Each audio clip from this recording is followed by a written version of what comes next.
Hello everyone, very warm welcome to all of you on your own YouTube channel, that is First Step. And in today's session we are going to discuss about our next topic from our third unit of semiconductor devices, that is transistor amplifier. And जो आज वाला हमारा topic है वो कौन सा है, that is emitter follower circuit जो है कौन सा है, क्या उसकी कॉन्फ़िगरेशन है, क्या उसके यूजेस हैं, उसका ऑपरेशन क्या है, उसके कैरेक्टरिस्टिक्स क्या है। ठीक है, तो सारा कंप्लीट डिटेल के अंदर ही स्टडी करना, और ये एग्ज़ाम के अंदर आपको 4 to 6 मार्क्स के अंदर एग्ज़ाम में मिल सकता है। ठीक है, 4 तो लगभग हमेशा आता ही आता है 4 मार्क्स के अंदर, और ये मे बी 6 मार्क्स के अंदर आपको मिल जाए। ठीक है, जस्ट आपको सर्किट क्या है उसके बारे में एक्सप्लेन ही करना होता है। ठीक है, इसकी कोई इतनी ज़्यादा लेंथी वर्किंग नहीं होती, जस्ट आपने सर्किट ही एक्सप्लेन करना कि सर्किट के अंदर है क्या। ठीक है, तो विदाउट वेस्टिंग फर्दर टाइम, ठीक है, देखते हैं एमीटर फॉलोअर जो सर्किट है वो आपका क्या होगा। ठीक है, तो देखिए फर्स्ट ऑफ ऑल जो आपका एमीटर फ्लोअर सर्किट है उसकी हम थोड़े से कुछ कैरेक्टरिस्टिक्स या उसके बारे में कुछ सिंपल सी चीज़ें बातें जान लेते हैं। फर्स्ट ऑफ ऑल तो हमारे पास ये है कि जो ये एमीटर फ्लोअर सर्किट है ना वो आपके पास क्या है, दैट इज वो आपका नेगेटिव करंट फीडबैक सर्किट है। ठीक है, हमने जब फीडबैक स्टडी किया था इस लेक्चर से 2-3 लेक्चर्स पहले, तो वहाँ पे हमने वोल्टेज फीडबैक और करंट फीडबैक के बारे में पढ़ा था। ठीक है, कि अगर आपने जो फीडबैक दे रखी है वो करंट के प्रोपोर्शनल है तो दैट मीन्स कि वो आपका करंट फीडबैक है, वोल्टेज के प्रोपोर्शनल है तो वोल्टेज फीडबैक है। तो ये वोल्टेज फीडबैक नहीं है, ये आपके पास करंट फीडबैक है, और ये फीडबैक है कौन सी, ये आपकी नेगेटिव फीडबैक है। ठीक है, नेगेटिव, जैसे वोल्टेज के अंदर हमने देखा था कि सिग्नल आउट ऑफ फेज होते हैं तो उसको नेगेटिव फीडबैक बोल देते हैं। ठीक है, यहाँ पे करंट वाला केस है, तो ये थोड़ा सा समझने में थोड़ा सा आपको कम्प्लेक्स लगेगा, लेकिन हम इसकी कम्प्लेक्सिटी के अंदर जाएंगे नहीं। जस्ट इतना समझ लो कि ये आपके पास नेगेटिव करंट फीडबैक, एक तो सर्किट कौन सा है, ये करंट फीडबैक वाला सर्किट है, और ये दूसरा क्या है, नेगेटिव करंट फीडबैक वाला सर्किट होता है। ठीक है, ये सिंपल सी बात होती है कि अगर तो ये करंट की जो एरो वगैरह होते हैं ना, ये सिंपली आपको सिग्निफाई कर लेते हैं। मेन आप इतना समझो कि अगर नेगेटिव करंट फीडबैक है इट मीन्स के करंट का जो भी हो रहा है उसके कारण इनपुट का करंट डिक्रीज हो रहा है, बस इतनी सी बात समझ के रखो। ये फेज फूज के चक्कर में ज्यादा मत जाओ। ठीक है, अगर आपने कोई करंट, आपने फीडबैक अप्लाई किया, ठीक है, जैसे चलो मैं छोटा सा यहाँ पे डायग्राम वगैरह ड्रॉ कर देता हूँ, बिल्कुल स्मॉल सा।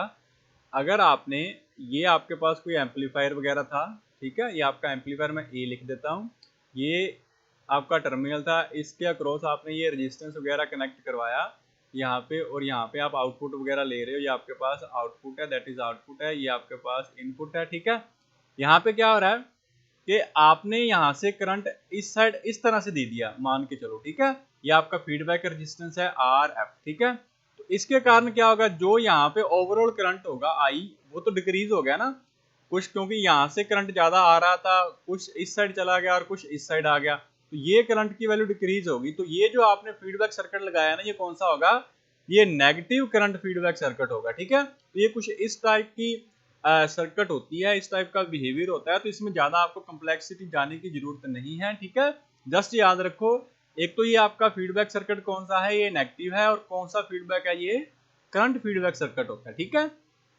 अच्छा अब नेक्स्ट देखो, नेक्स्ट क्या है, it is a current amplifier, ये आपका करंट एम्पलीफायर है। ठीक है, ये करंट को एम्पलीफाई करता है, and it has no voltage gain, इसकी कोई वोल्टेज गेन नहीं होती। ठीक है, दैट मीन्स कि जितनी इनपुट दोगे उतनी ही आपको आउटपुट जो वोल्टेज मिलेगी। ऐसा नहीं होगा कि आपने इनपुट वोल्टेज 2 वोल्ट दिया और आउटपुट आपको 10 मिलेगी, नहीं, नियर अबाउट 2 ही मिलेगी। तो इसका कोई वोल्टेज गेन नहीं होता, जस्ट करंट एम्पलीफिकेशन होती है इसके अंदर। ठीक है, अच्छा उसके बाद में इसकी एक इम्पोर्टेंट कैरेक्टरिस्टिक्स ये भी है कि ये जो आपके पास इसका इनपुट जो इम्पीडेंस होता है वो हाई होता है, और आउटपुट इम्पीडेंस जो होता है वो आपके पास क्या होता है, लो होता है, that is low output impedance. ठीक है, मैं हाईलाइट कर देता हूँ इसको।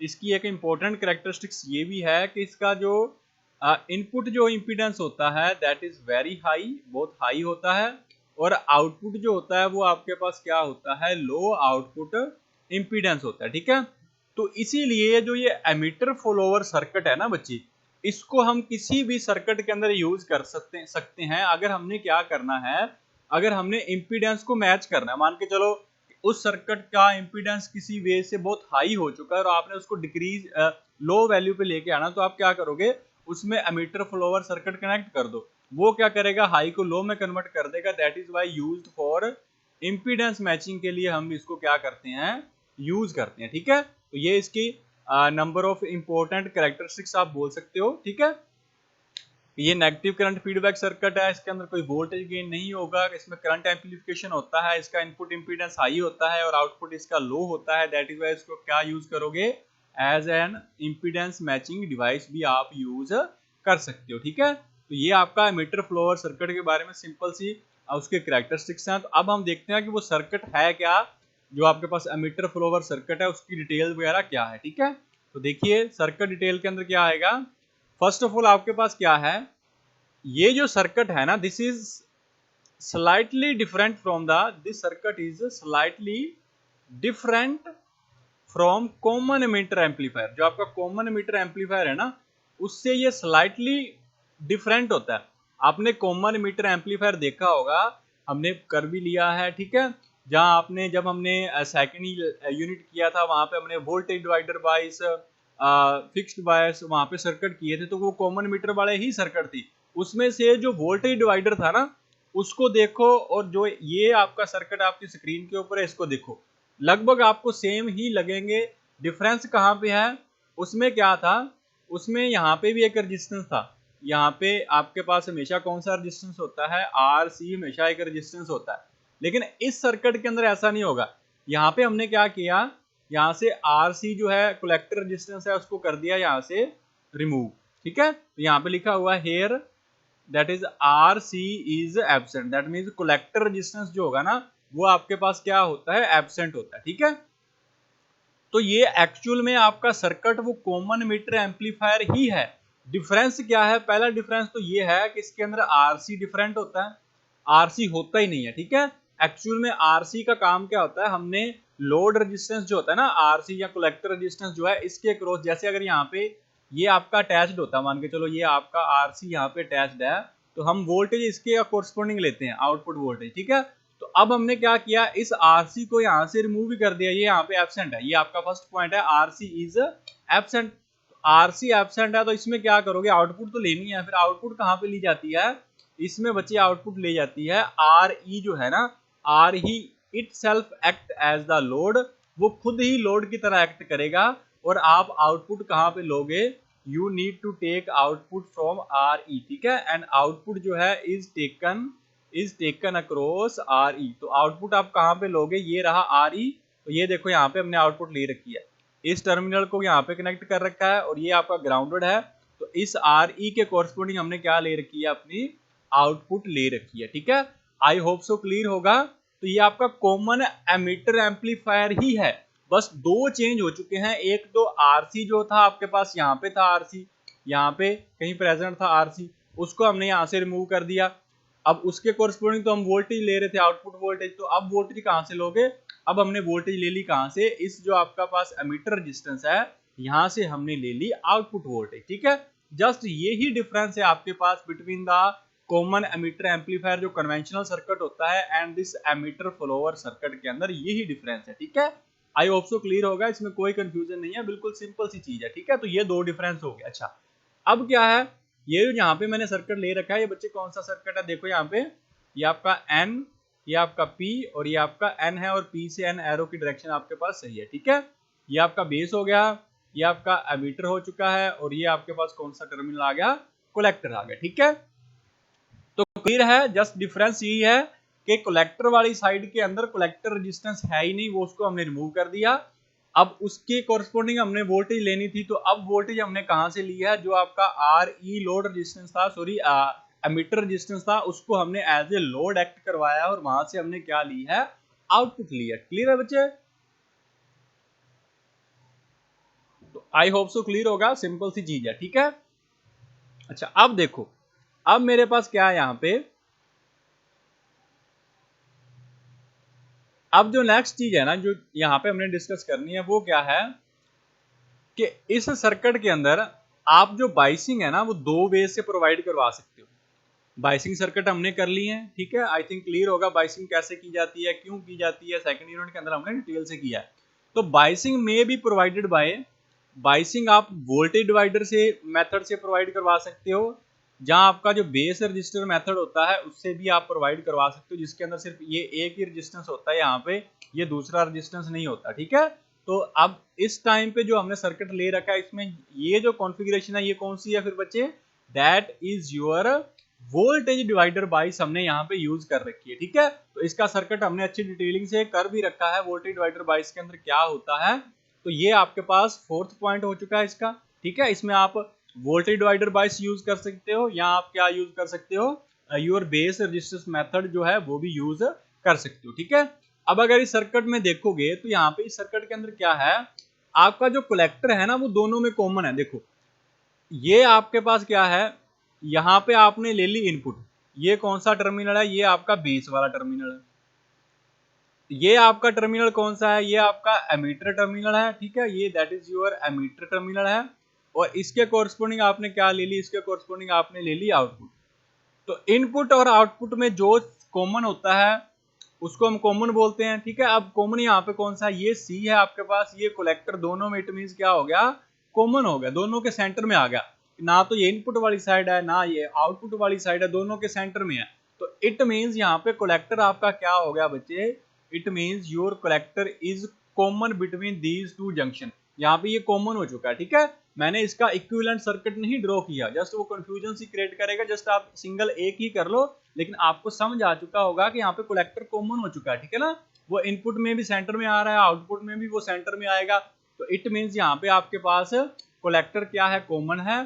तो कलेक्टर कॉमन है, दैट इज वाई इसको क्या बोला जाता है, कॉमन कलेक्टर एम्पलीफायर भी बोला जाता है। तो माइंड में रखना, एग्जाम के अंदर जरूरी नहीं है कि आपको एमिटर जो फॉलोअर है वही एग्जाम में मिले, आपको क्वेश्चन ये भी आ सकता है कि explain the circuit of common collector amplifier with its characteristics, ठीक है।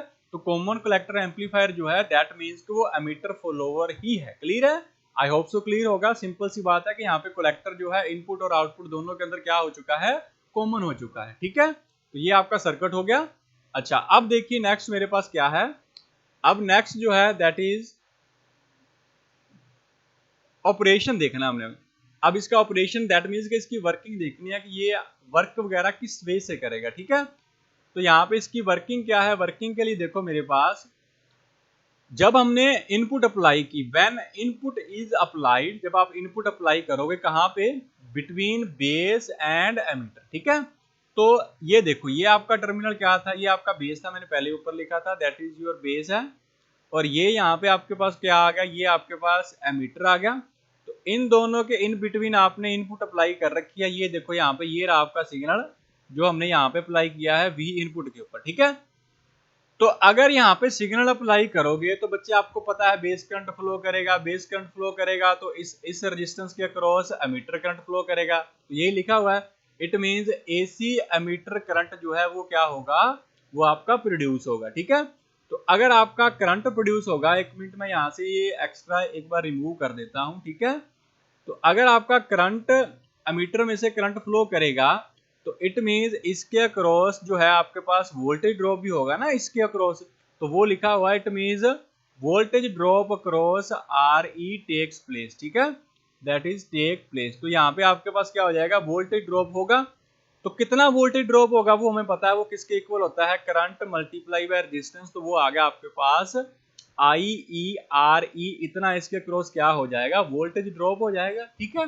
दोबारा देख लो, जब आपने इनपुट सिग्नल अप्लाई किया यहाँ पे, तो इनपुट सिग्नल के कारण बेस करंट फ्लो करेगा, उसके कारण एमीटर करंट फ्लो करेगा। अगर एमीटर करंट फ्लो करेगा तो यहाँ पे वोल्टेज ड्रॉप होगा, और वोल्टेज ड्रॉप कितना होगा, that is I E R E होगा, ठीक है। और ये ऑब्जर्व किया गया कि ये जितना वोल्ट यहाँ पे ड्रॉप होती है ना, ये वाली वोल्टेज, ये वोल्टेज क्या करती है, इनपुट वाली जो वोल्टेज अब आएगी उसका क्या करेगी, ये अपोज करेगी। तो इसीलिए इसको क्या बोलते हैं, हैंस प्रोवाइड नेगेटिव फीडबैक बोलते हैं, ठीक है। ये जो स्टार्टिंग वाली है उसका ये अपोज करती है, दैट इज वाई इसको बोल देते हैं कि ये आपके पास क्या है, that is negative feedback circuit होता है, दैट इज दिस, ठीक है। और दूसरा इसके अंदर क्या है, क्योंकि इसके अंदर जो ये आउटपुट वोल्टेज है किसके ऊपर डिपेंड कर रही है, अगर ध्यान से देखोगे तो वो यहाँ पे मैंने हाईलाइट कर देता हूँ इसको, वो एमीटर करंट के ऊपर डिपेंड कर रही है। देखो यहाँ पे स्पेसिफिकली आया है एसी एमीटर करंट प्रोड्यूस। अब जब तक ये नहीं चेंज होगा उतनी देर आपकी ये वोल्टेज ड्रॉप नहीं चेंज होगी। तो इट मीन्स वो जो आउटपुट वाली वोल्टेज है वो एमीटर करंट के ऊपर डिपेंड कर रही है, तो ये करंट फीडबैक सर्किट हो जाएगा। क्लियर है? ठीक है ना? तो इसीलिए इसको करंट फीडबैक बोलते हैं। और ये नेगेटिव क्यों हो रखी है? क्योंकि वो जितना वोल्टेज ड्रॉप यहाँ पे हुआ था आर ई के कॉरस्पॉन्डिंग, ये सारी वोल्टेज इस इनपुट वोल्टेज का क्या करेगी? अपोज करेगी। दैट इज वाई इसको क्या बोलते हैं? नेगेटिव फीडबैक बोलते हैं। ठीक है? आपको बस बोला था कि नेगेटिव फीडबैक का मतलब हो गया कि अगर वो दोनों आउट ऑफ फेज है, वो सिंपल अंडरस्टैंडिंग के लिए था, जस्ट फॉर सिंपल अंडरस्टैंडिंग। ठीक है? बेसिकली अगर इसको डेप्थ में जाते हैं ना तो ये negative feedback number of cases के अंदर आती है, positive feedback number of phase होते हैं उसको एक्सप्लेन करने की। ठीक है? इसको ज्यादा कम्प्लेक्स मत करो, जस्ट इतना ध्यान में रखो, अगर वो आपका सिग्नल फीडबैक देने से डिक्रीज हो जाए तो वो नेगेटिव है, अगर वो इंक्रीज हो जाए तो पॉजिटिव है। ठीक है? तो यहाँ पे आपके पास उसका अपोज हो रहा है तो वो डिक्रीजिंग में जा रहा है तो वो नेगेटिव फीडबैक हो जाएगी। ठीक है? तो यहाँ पे आपके पास ये आपका सिग्नल के कारण इतना ऑपरेशन आई थिंक क्लियर होगा कि वोल्टेज ड्रॉप हो रही है वो उसका अपोज कर रही है। दैट इज उसको क्या बोलते हो आप? नेगेटिव फीडबैक बोलते हो। ठीक है? तो एक बार सर्किट के अंदर जो भी एक्स्ट्रा लिखा है मैं रिमूव कर रहा हूँ यहाँ से। अच्छा, आई थिंक इतना क्लियर होगा। अब क्या है मेरे पास? अब नेक्स्ट लिखा हुआ है from the circuit we have input voltage is approximately equal to output voltage. ठीक है? अब ये कैसे आएगी बच्चे, इसको थोड़ा सा अच्छे ढंग से देख लो। ठीक है? अब इसमें क्या है, हमने किया था जब वोल्टेज डिवाइडर बाइस किया था तो वहां पे आपको एक चीज ये चीज एक्सप्लेन नहीं की थी क्योंकि इसकी हमने डिटेलिंग के अंदर गए ही नहीं थे कि आप इस रेजिस्टेंस को रिप्लेस कर सकते हो। मे बी ये रेजिस्टेंस कैसे रिप्लेस होगा ये तो मैंने बताया था। ठीक है? अब ये R1 और R2 है ना, इन दोनों को आप कंबाइन करके क्या कर सकते हो, एक ही रेजिस्टेंस बना सकते हो। ठीक है? तो वो देखो इन दोनों को अगर यहाँ से आप रिमूव करते हो, ठीक है, जैसे देखो मैंने इसको रिमूव कर दिया कंप्लीटली यहाँ से। ठीक है? इसको रिमूव करके और इस R1 को दोनों को अगर आप ऐसे यहाँ से रिमूव करोगे, ठीक है, उसके कारण क्या होगा, उसके कारण आपके पास यहाँ पे सेंटर पे एक ही रेजिस्टेंस आप यूज कर सकते हो। यहाँ पे आप सिंपल वन रेजिस्टेंस यूज कर सकते हो, यहाँ पे सिर्फ ओनली वन रेजिस्टेंस यूज कर सकते हो, जिसको आप बोल लो कि आर बी रेजिस्टेंस होगा, बेस रेजिस्टेंस। ठीक है? और इसकी जो वैल्यू होगी वो किसकी इक्वल होगी? ये जो आर बी होगा, यहाँ पे मैं नीचे लिख रहा हूँ, ये आपके पास जो आर बी होगा इसकी वैल्यू होगी बच्चे, R1 रेजिस्टेंस था एक, दूसरा आपके पास R2 था, और दोनों का आप क्या लेके चलोगे, सम लेके चलोगे नीचे R1 प्लस R2। इस दोनों रेजिस्टेंस को ऊपर देखो डायग्राम के अंदर, ऊपर वाले डायग्राम के अंदर ये दोनों रेजिस्टेंस R1 एंड R2 दोनों को आप कंबाइन करके एक रेजिस्टेंस यहाँ पे अप्लाई कर सकते हो, जिसका रेजिस्टेंस क्या होगा वो मैंने नीचे शो कर दिया। ठीक है? यहाँ पे उसका रेजिस्टेंस आप इससे रिप्लेस कर सकते हो। ठीक है? तो अब यहाँ पे इसमें कौन सा करंट फ्लो करेगा, इसमें आपका बेस करंट फ्लो करेगा। ये वोल्टेज वगैरह बैटरी के साथ कनेक्टेड है, वो मैंने शो नहीं कर रखा, बस इसमें ज्यादा डिटेलिंग में जाने की जरूरत नहीं है। तो उसके कारण क्या होगा, अब बेस करंट बिल्कुल माइनर सा है तो इसके अक्रॉस जो वोल्टेज ड्रॉप है वो बिल्कुल स्मॉल होगी, इतनी कोई खास वोल्टेज ड्रॉप होगी नहीं। तो इसीलिए ना ये बिल्कुल स्मॉल सा रेजिस्टेंस होगा, इसलिए हम इसको नेग्लेक्ट ही कर देते हैं कि यहाँ पे ये है ही नहीं। ठीक है?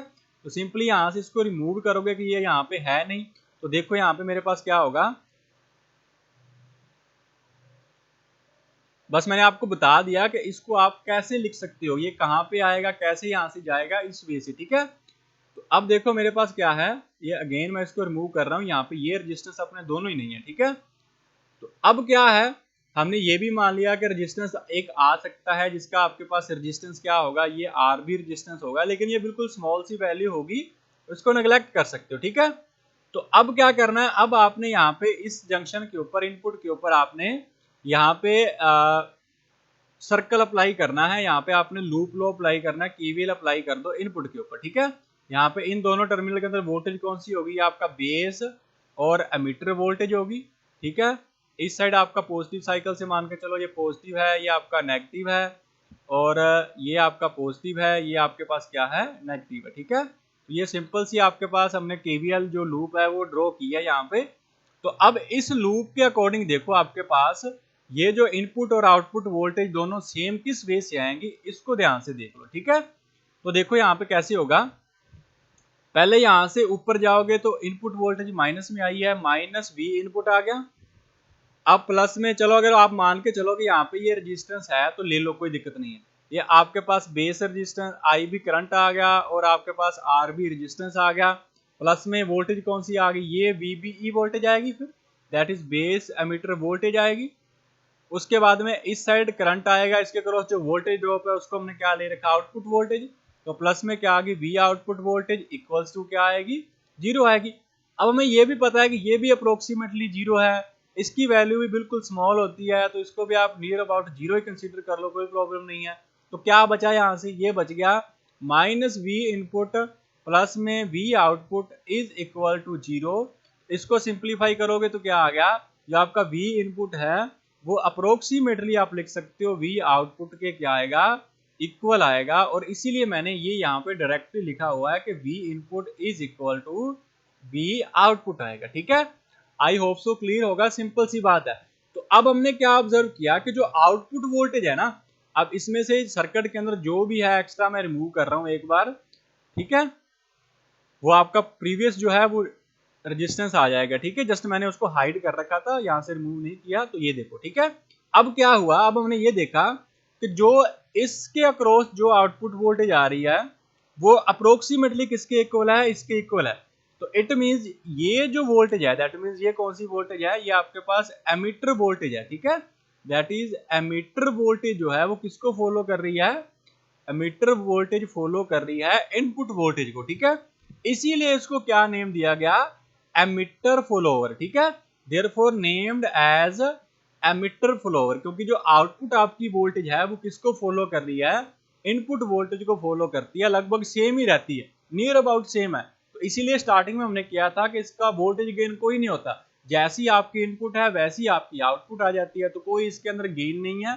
तो ये आपके पास क्या है, क्योंकि ये आउटपुट वोल्टेज इनपुट वोल्टेज को फॉलो करती है, hence the name is given that is emitter follower circuit. ठीक है, तो ये आपके पास टोटल कंप्लीट हो चुका है, एमीटर फॉलोवर सर्किट क्या है। ठीक है, और ये आपको कुछ करने की जरूरत नहीं है, इस वे से डिफाइन करने की जरूरत नहीं है कैसे है, जस्ट आप सीधा लिख दो सर्किट के अंदर इनपुट और output voltage near about same है। क्यों सेम है, क्योंकि इसकी वैल्यू अप्रोक्सीमेटली जीरो होती है, ये लगभग बिल्कुल स्मॉल है, इसको भी आप जीरो मान सकते हो। इसी वे से आपके पास ये वैल्यू नियर अबाउट सेम हो जाएगी। तो आउटपुट इनपुट को फॉलो कर लिया तो क्या बोलोगे, that is your emitter follower circuit. ठीक है, अब थोड़ी सी कैरेक्टरिस्टिक्स देख लेते हैं, जो हमने पहले कर रखी है वही है। ठीक है, क्या है, पहली तो ये है कि इस सर्किट के अंदर कोई वोल्टेज गेन नहीं होता, there is no voltage gain, वो हमने देख लिया। ठीक है, अब इसके अंदर करंट गेन हाई होता है और पावर गेन भी आपके पास क्या होती है, दैट इज ऑल्सो हाई। ठीक है, आई होप सो क्लियर होगा, इसमें कोई कंफ्यूजन नहीं होगी। ठीक है,